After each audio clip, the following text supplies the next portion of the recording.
envision 3 female attorneys coming together to have our voices heard. Each of us would have different opinions, different passions, different backgrounds, and different views. Although we are different and unique, we are able to come together to discuss our experiences, navigating through the legal profession and this thing called life. Now, the vision has come alive, and we invite you each and every week to listen to us as we talk about what's trending in the news and our legal insight, tackle real-life issues that affect not only us as attorneys, but us as women of color. Hey everybody, and welcome back to No Further Questions, episode 3. Before we get started, let's go through our disclaimer real quick.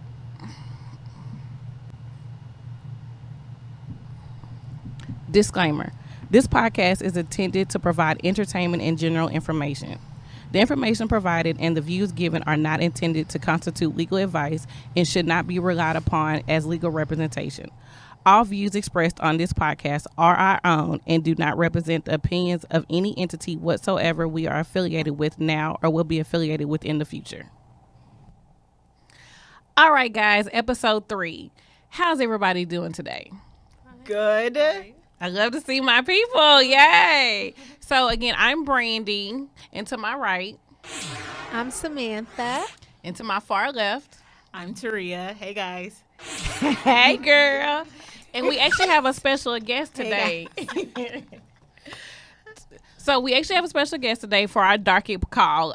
Today's episode, we're going to be talking about mental health. So we're going to dive into it and begin with our special guest. So sitting to the left of Brandy is one of my good friends, Miss Latrice Wynne. Hey, Tracy. Hey. Her name of her business is Wynne and Associates Counseling, LLC. Tracy is a TSU grad. That's Texas Southern University graduate ×2. She graduated in 2004 and then went back again in 2007 because she loved it so much. She is from the Flying T because she ran track for them.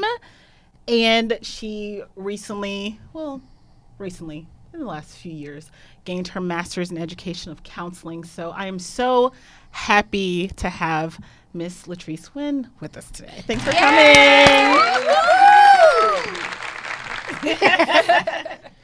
Thanks for having me. Yes, we're so glad you're here. So basically what we're going to talk about, so what we do in our segments or in our episodes, we have a docket call. Okay. So we start talking about like things that are trending, things that like taboo topics, basically things that were going on in society and what's going on in today. So one thing we want to definitely talk about is hit on mental health, because the issue with mental health is, especially in the Black community, we don't talk about it. We're scared of it. So we're going to start off with that. And then, of course, we might just throw some questions at you or whatever. But I know Taria gave this, very good introduction. But start by telling us about mental health, or just give us your opinion or your background or whatever in regards to mental health. Okay, so a lot of people, I think it's a taboo because they're faced with stigmas. People look at them crazy, or, if they say anything about mental health, and especially in the Black community, we do not want to get help. We just want to pray about it, and which is fine. You can pray about it, but you also need to go and get help, professional help. And it's a lot of people that are out here now, and especially like the new generation of kids, they are trying pretty much everything. So a lot of things are affected by that, which then it causes onsets of mental health, like them trying different drugs and different things like that, which brings the onset of that. Mental health basically is kind of like a disabling of your mental capacity. A lot of people don't realize that the way they cope has a lot to do with how your mental health goes. So it's mostly like emotional type things. That's pretty much it. Cool. So what made you want to get into mental health? Well, as a young kid, my aunt was in mental health. She worked with a lot of behavioral kids that were teenagers in group homes. So every now and then she would take me with her to work, and I would meet like these young girls, and they would be kind of like around my age and stuff, and I felt like really bad for them once they, shared their stories with me or whatever. But being around that made me want to help people. So I've pretty much have been doing that kind of all my life. So, and helping, that's what I like to do. So, when you go get mental health, when you see a professional, that means you crazy, right? Like you just crazy. That's why. That's the stigma, right? No, you're not crazy. What? No, you're not. So no, you you're could be not. totally mentally healthy and get help. Yes, You sure? yes. Okay. You don't 'Cause, have to. I heard people crazy if they go see a therapist or something. Right. Like, Or shrink. Yeah. No, you're not crazy because you go see a therapist. I think that you are actually sane if you do. You know, some people try to do it on their own, and that's fine. You can do it on your own. Like I said earlier about praying and stuff, I think that's really good. But, you know, I think that if God didn't want people to be therapists or social workers or whatever, then they wouldn't put them on earth. You know, I feel like that people try to handle things on their own, and then when it gets out of hand, then, you know, some people, not everybody, but end up in a hospital, you know, or not able to do a lot of things. But I have a few little myths that people have said, and I think that these are things that I find really funny when you hear them because people need help. You know, so one of them is you have to have a mental illness in order to see a counselor, and that's not necessarily true.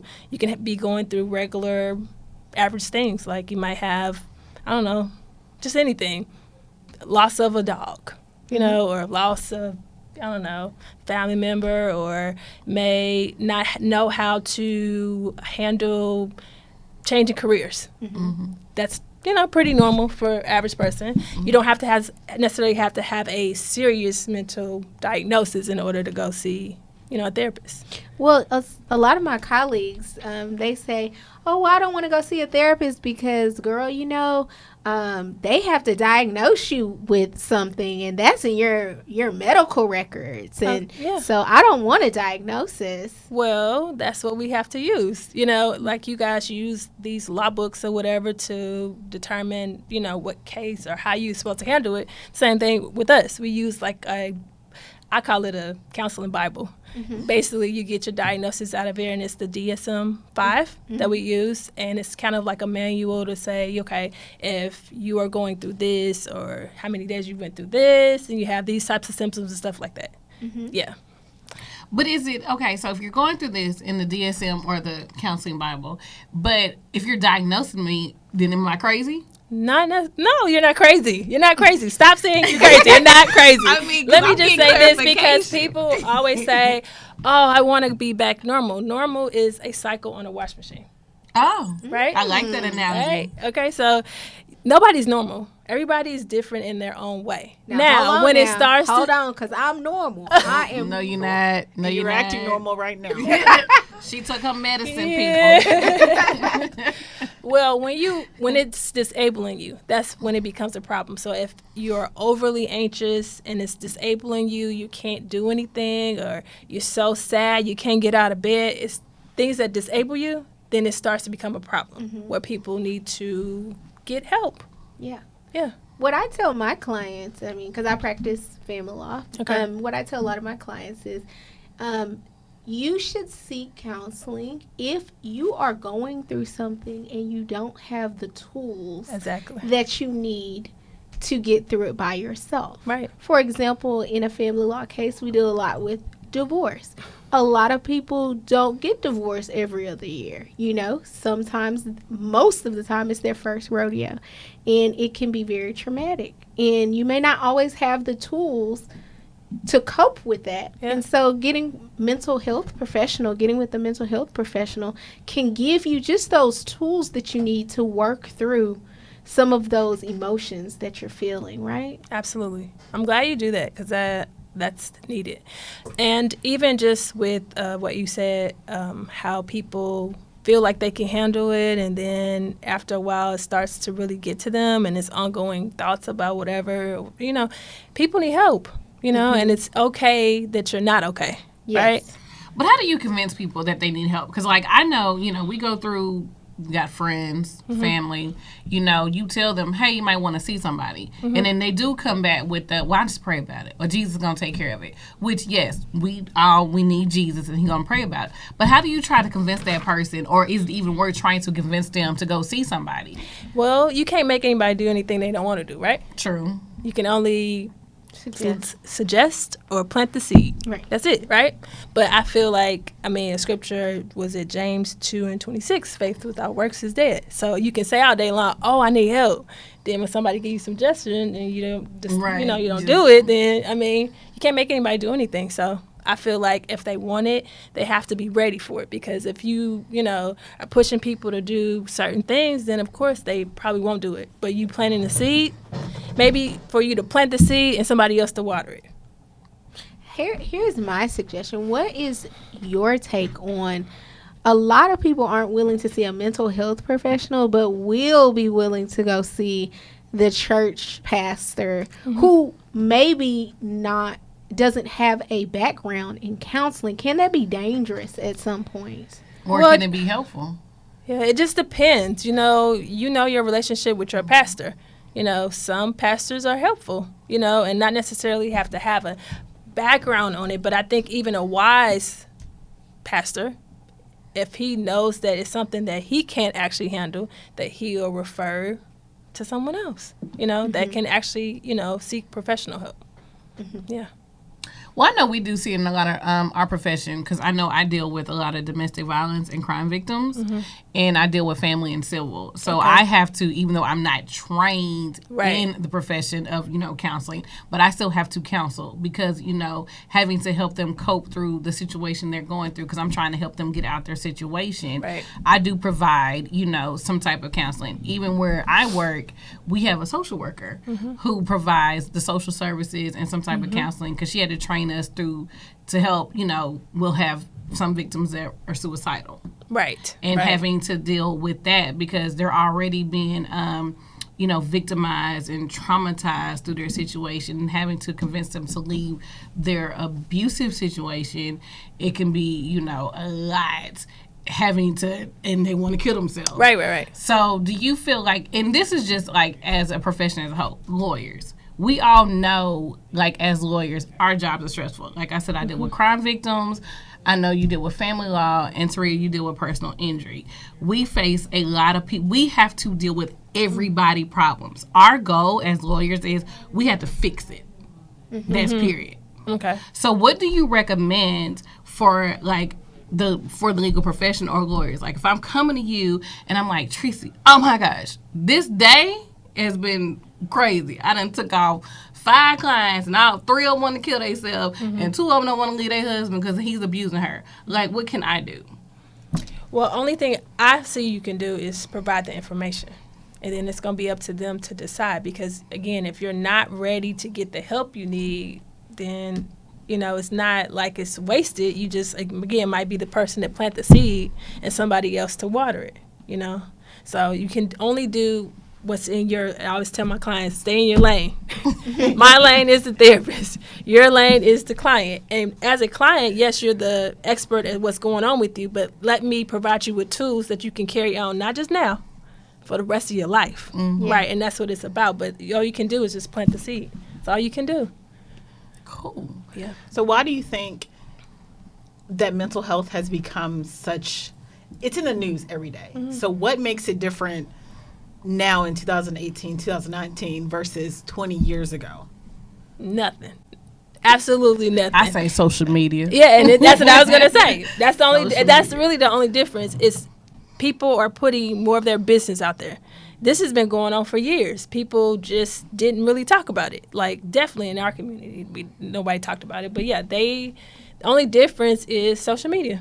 People putting more of their business out there, and then now that people know about it, they're more out to speak about it, which I think is still good, because speaking about it helps other people, because maybe you don't want to talk about it, but maybe the next person might talk about it like, oh my God, I feel that same way, and it could be helpful just speaking on it. So, yeah.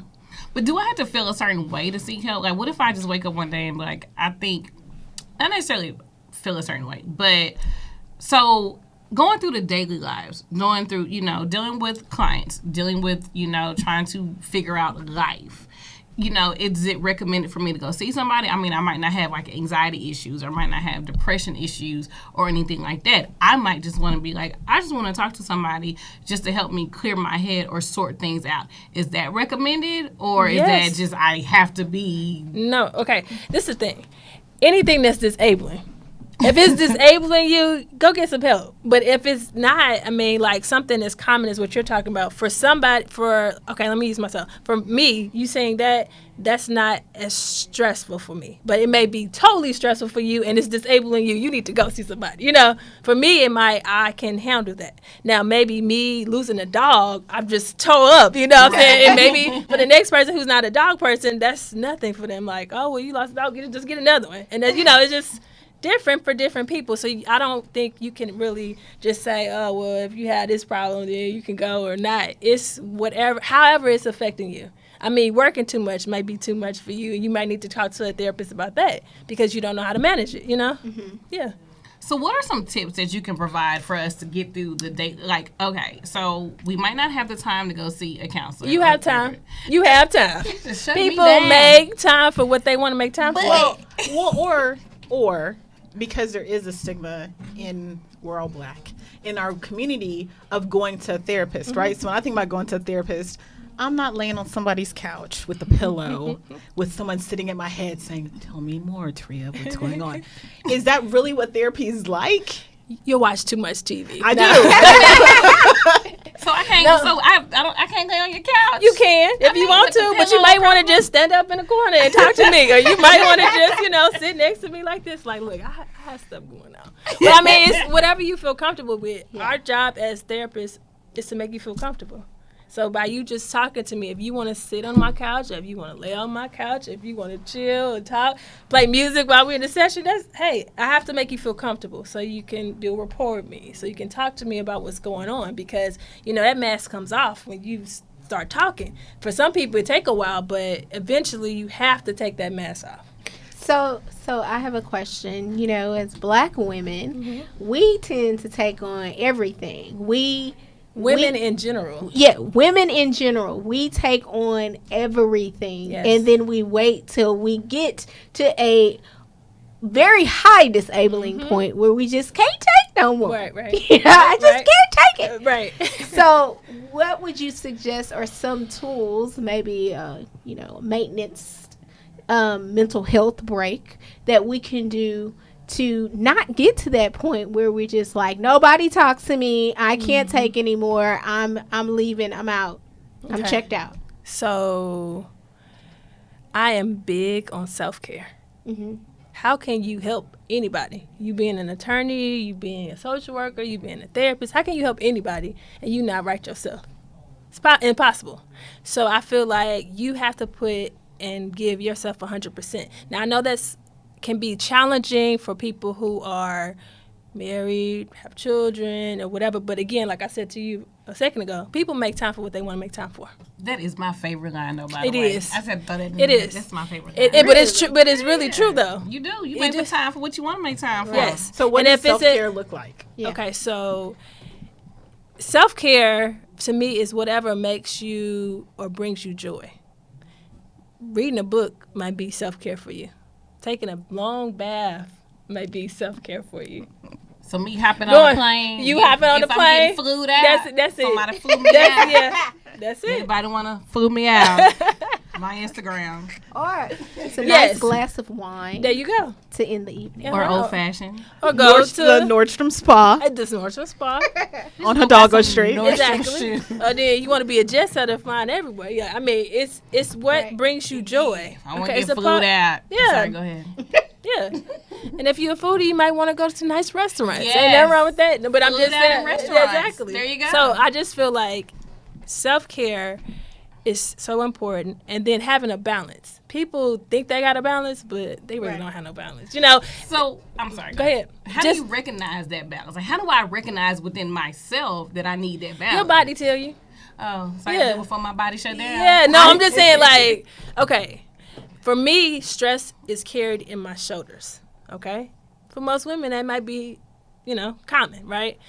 But I know that if I'm working too late, or I'm tired all the time, or, just in general, I'm having those shoulder pains, that's a clear sign, hey, you got to ease up, relax, you're doing too much, Yeah. But for some people, it may be just a thing of, oh, I forgot to eat today. What? No. But happens. it does happen. But you have to be aware of your patterns. Mm-hmm. Be aware of what you're doing. Oh, okay. So I need to know myself. Absolutely. And then know when I'm about to hit that wall. Okay. So now that you know, so take me for example. So if I know that something is disabling me and I probably need to talk to someone, how do I go about talking to someone? What do I do? Okay, so I'm saying most people, but I don't know. People in general who have insurance coverage normally have a mental health component of insurance. So with having that, you can go to your insurance websites and find therapists on there. That was the way you can find. For a person who doesn't have insurance necessarily, I mean, everybody's on the internet. You can just type in, I don't know, therapist. You know, it's a whole bunch of platforms that you can go on and find therapists that way, you know, or word of mouth. For some people, you know, just in general of if you go to a good therapist or go to somebody that you really like, then you are more or less to talk to your friend like, hey, you know, I go to this person. I don't like to share my people because then that books up the schedule. I like Sharing for my is caring. availability Sharing is caring, to though. be free. You know, I'm not sharing my beautician. I'm not sharing my counselor. Sharing. Yeah. Sharing is That's caring. that only child coming out. Right. I understand. I feel you. Right. I'm sorry. Go ahead. Yeah, but sharing is caring. I feel like if, you know, your friend needs somebody and you see that they're going through, and like you said, you might plant that seed like, hey, I think you should talk to somebody. If that person that you may be seeing is really good, you may want to be apt to share that. Like, hey, you know, I know somebody that probably can help you. Why don't you give them a call, you know? I still think that we have a long way to go with that. Oh, Because, yeah, I that's true. mean, I totally agree with you. Because I do, you know, run into people. Of course, we run into people a lot. I know people are going through things. And I mention, you know, have you thought about seeing a therapist? And I get that clap back. Girl, I got Jesus. Amen. I do too. However, Exactly.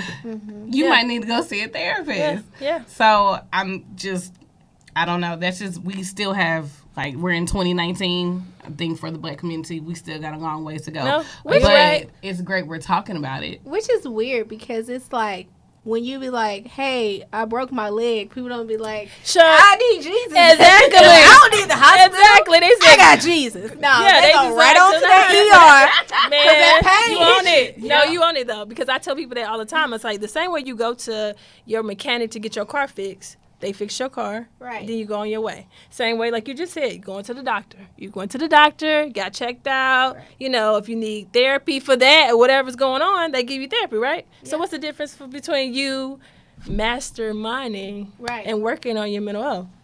I just think it's the stigmas behind it. Yeah. And until these conversations continue to happen, those stigmas won't be dropped. You know what I Yeah. mean? Because it's, I get calls all the time from parents frantic. Do you know a criminal defense attorney? Because their kids, you know, they can pray and say, Jesus, Right. unlock the jail. Right. Right. And he may. And he may. But he may do it through an attorney, Correct. a professional. Right. Yeah. Right. Well, let's definitely that segues into our legal tips. You know, one of our favorite subjects that we like to provide on the show.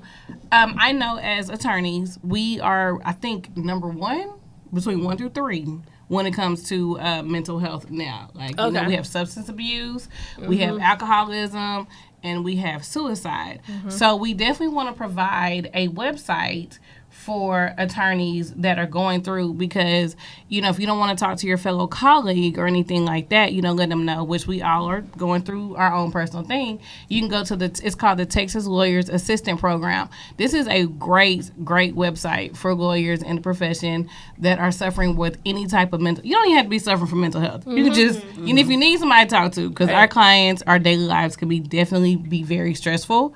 So Texas Lawyers Assistant Program is confidential. You can call. They have somebody that you can talk to. It's for law students, young lawyers, it's for anybody in the profession. However, I'm going to bringing back to Tracy in the fact that where can somebody go outside of the legal profession, like you said, so they can just Google, research, a therapist or anything, and is it recommended to read reviews and things like that for them? Yes, on some platforms they have, you can read, like, people may say, hey, this is good or whatever, or even like on Facebook, Instagram, they have people that can recommend therapy or whatever. Maybe a therapist that somebody else used. They don't have to say, oh, this is my therapist or whatever, but just say, oh, hey, really good or whatever. But it's a organization that I really support, and actually they have a walk run this weekend. It's NAMI, National Alliance for Mental Illness. They are a awesome organization, but they provide, counseling for people with mental health issues, also families too, for the, training them on like how to help as a support of that person. So that's another place I would recommend that people can use, and it's free services. Oh, I love free services. And I'll just say, if we could bring back the TLAP for 1 second. Also for TLAP, for the lawyers, they have licensed counselors who just answer the phone. So you could just call and just talk. Right. And you could say it's for somebody else, and they still just going to talk to you. Right. So I think it's really important, because I think last week a criminal defense attorney, I think out in Fort Bend, he committed suicide. And a lot of people on Facebook were saying that they had called TLAP for him on his behalf. They had helped out with some of his caseload. Right. And I think that as professionals, whether you're a lawyer or whether you're not, if you have someone that is going through that, definitely call TLAP, but also step in, see what you can do. I know that sometimes a lot of people don't want to share, but just being a listening ear for each other. I know that a group of my friends, female lawyers, we have a prayer line on Tuesdays in the morning just to support one another. And I think that is imperative, is having a good support system. Definitely. And knowing it's okay to go and talk to someone, because it is, suicide in our profession is the third leading cause of death, right? So it's heart disease, cancer, and then suicide. And every week someone is passing away at their own hand. And so for us, this is one reason why we brought you here, because this is something, we have a wonderful profession, and we pour out ourselves daily to clients. And every once in a while, most of the time, we don't take time to pour back into our own selves. And so just knowing that there are places you can go to get the help that you need. Yeah, and I will say this, being a lawyer and being an advocate for other people, it's one of the only professions where people only come to you with a problem. Right. And your job is to solve that problem. We're the fixer-upper. People go to the doctor sometimes just to get a checkup, just to make sure everything's good. Rarely do people pop into a lawyer's office just to, I just want to file a little lawsuit. I don't have any issues, because that's called a frivolous lawsuit. And we all can't do that. You can't do that. So I think that we take on a lot of our clients' issues, because I know there is a rumor out there that lawyers make all this money and we don't care about our clients, but I know that these women in this room and my colleagues truly, truly care about their clients, and we take on our clients' issues and we take them to heart, and sometimes we take them home. And then that's where we call you, because it's a lot. Well, I want to say this, because a lot of people don't know kind of like the protocol for if somebody was to tell you, like, hey, by the way, I thought about committing suicide, or I had thoughts about that. Then that's something that you can suggest to them to, seek medical attention right away. Or you can tell them, maybe I can call somebody for you. Okay, because that is what we do. If somebody says, hey, I want to kill myself, or I'm having thoughts about killing myself, if they actively have a plan, you got to do something. Not saying anything is not solving nothing either, because they, like you just gave the example, maybe he might have talked and told somebody. Yeah. And they just thought, oh, well, it'll just go away. For some people, it do go away. For some people, it don't go away. Well, I think that part of the stigma, too, is that lawyers, we think we don't want to ruin that person's reputation, right? And it sounds awful, right? But but there are attorneys, they talk, and there's a stigma with that. Even though so many people hit that wall, it's kind of like, oh, well, we don't want this to get out, or we don't want this to get around. But I think the more important thing is putting the person's life. Yes, because it's important. You can't get it back. Yeah. So to me, doing everything you can to help that person, and maybe that's what they did. That was their limit of maybe calling that website you said that they can call, right? Yes. But if somebody tells you that, that's just in general. Yes. Get them some help, even if it's just calling 911 and letting them check the person out. But So if like they a tell wellness you, check? yes, absolutely. And I know TLAP also has is it Attorney Anonymous, and it's not just like where you have like drinking issues or substance abuse issues. They have what, Taria?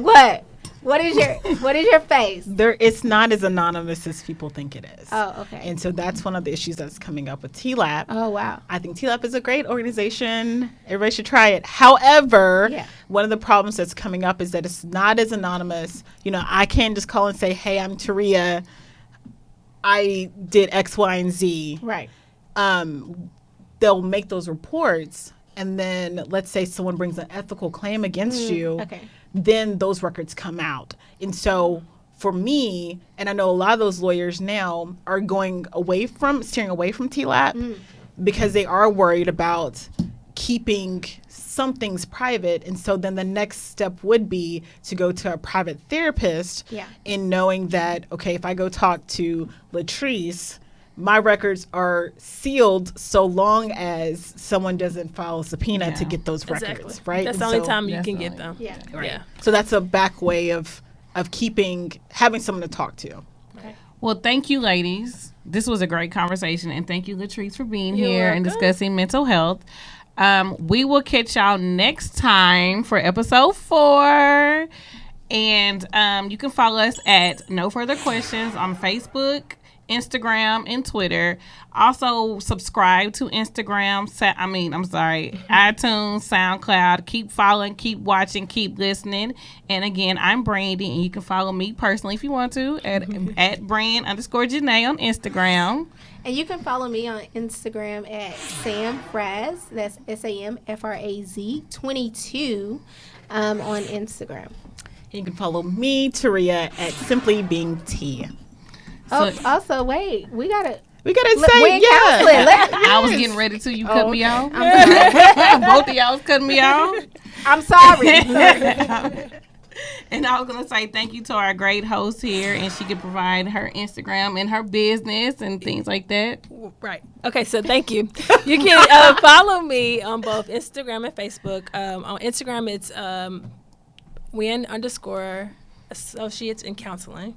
And then if you just type in Facebook and just put Wynne and Counseling and Associates, it'll come up. So, What's your name? What's your full name? Latrice Wynne. And that's WYNNE, right? Yes. Okay. So go get y'all some help out there, and we will catch y'all at the next episode. Follow, subscribe, like, love, do everything. Tell your friends, tell your homies, tell everybody. See y'all next time. Tell your enemies. Tell them too. Yeah. I don't know about that.